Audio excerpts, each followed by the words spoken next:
Bună ziua, Nicușor! Vă salut!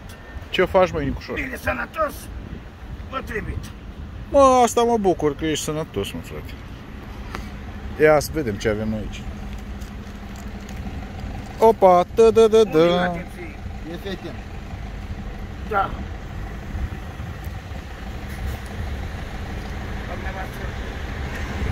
Unde este?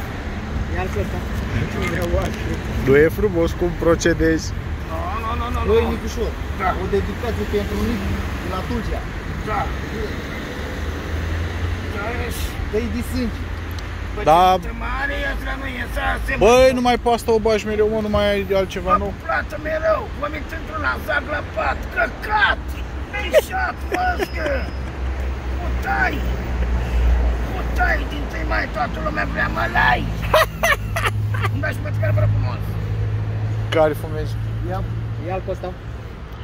Hai, mă, căpcăun, dar mereu numai gluma asta eu faci.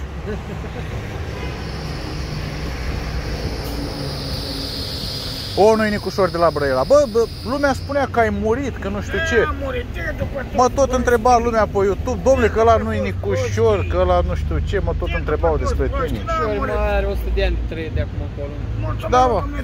Așa ziceau mulți pe YouTube, că nu-i Nicușor ăla, că Nicușor a murit.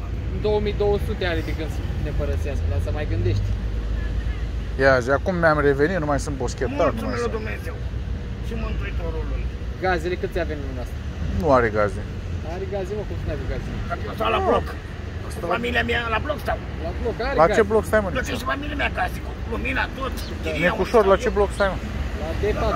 Acolo alea cu blocul nou. Aha. La scara 2. Mă întreabă băieții, mă, de tine unde să te găsească, să-ți facă donații. Ce le zic? La ce oră? La ora 4 după amiaza. Pe aici treci, nu? Pe la Ciocârlia. Deci cine vrea să te întâlnească la ora 4 după amiaza, adică la 16, da? La ora 16. Pregătești și ceva cu donații. Gata, Nicușor, te bag pe YouTube de seară.